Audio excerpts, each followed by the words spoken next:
Welcome to video number 6 for Networks and Data Security. My name is Chris, and I'm going to be your guide as we explore the role of encryption in protecting the contents of data transmission, security tokens, digital certificates, and XML signatures.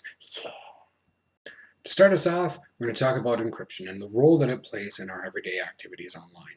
So for starters, encryption is used, hopefully, whenever we send emails to and from our business network. So the contents of the emails themselves, as well as the transmission of the email itself, like that takes place, is encrypted so that anybody sitting outside can't just sift through what you've been saying back and forth about Deborah in marketing and how she keeps eating her lunches. Seriously though, encryption in email is useful to help make sure that company secrets, for example, planned trades and that sort of thing, aren't exposed to the public before they're supposed to be. Encryption also helps prevent and protect personal information. This could be things like your own personal email address, plans for the weekend, your phone number. The whole point is to prevent somebody outside your circle of friends from reading the things that you've been saying. And it doesn't stop there. Encryption can be used and should be used in certain things like file transfer protocols.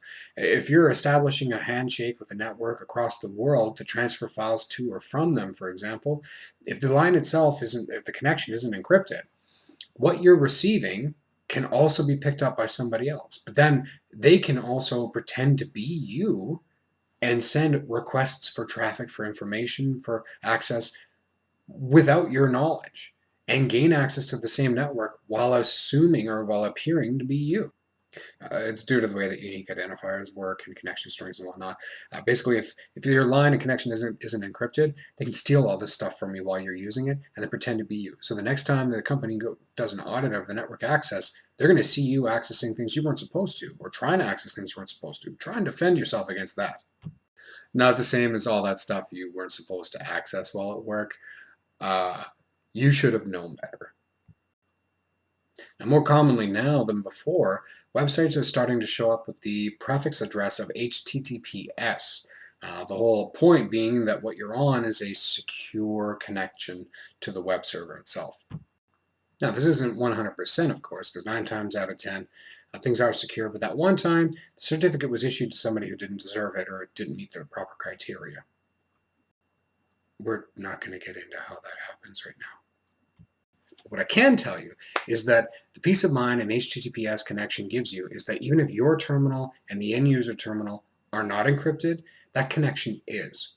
So that's like an intermediary layer of encryption and protection for you and the data that you're sending to and from the end user. Now, a lot of times your banking info, for example, when you sign into online banking, it's HTTPS. Sign into your credit card account, HTTPS. So even if your personal computer is sitting at that crappy desk in your room that you spend a lot of time alone in is not encrypted or set up for encryption, that connection keeps you and your $4 balance safe. Somewhere along the way, I became a little bitter and mean in these videos. I don't really know what happened. Security tokens. Now, a soft token would be best described as, say, your password. One thing you need to enter in order to sign in. Security questions, for example, are an extra layer of security, but though they in themselves are still one-factor authentication. Now, a good example of a hard security token is a physical device that works such as an electronic key to a physical system. You need this in your physical possession in order to make use of the system. They're usually in the form of a, say, USB key that you plug in that unlocks your access to programs on the machine. In all likelihood, you still need to enter a password, but in some cases you don't.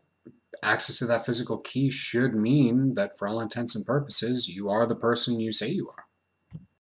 And lastly, digital signatures.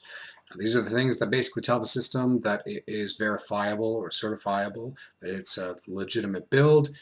The signatures are usually unique to the particular developers, for example, or different companies.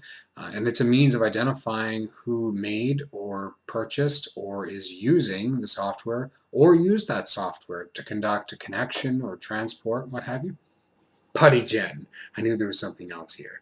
want to make sure I throw this in there because PuttyGen is a small software tool that lets you actually create your own signatures effectively by using, what the randomosity of your mouse movements and touches and what have you. Give that a look. Check it out. It's kind of fun. All right, so digital certificates are typically comprised of a public key and a private key. Now, the security layer is built on a principle of trust. Basically, one person has a private key. There's only one. Sort of. See, you have one key. That's the public key. That's the one that people can use to verify that who they're connecting to is who it should be. The private keys are the ones issued to the authorized users to connect remotely.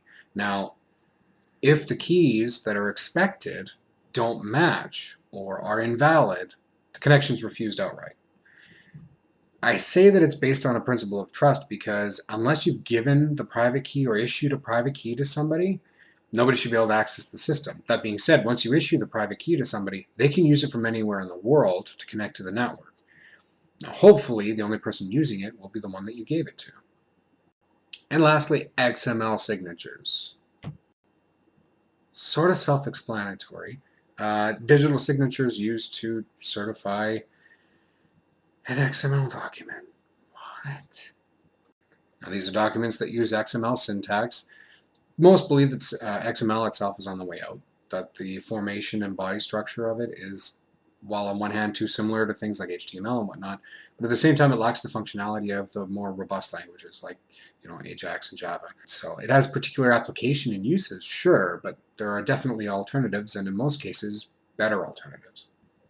Now, there are two kinds of resources when dealing with XML. There's the external, which is also called detached, and the internal, which is also called enveloped.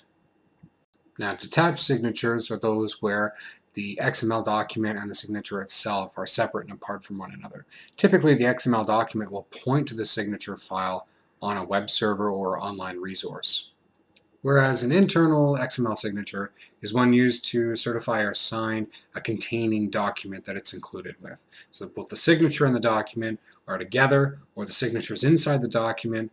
In either case, it's when they're both contained together at the same time. Now, depending on how that itself is structured, it may actually be considered enveloping or enveloped. There's subtle differences. The point still is that it's an internal XML signature. That about wraps it up for video number 6 for networks and data security.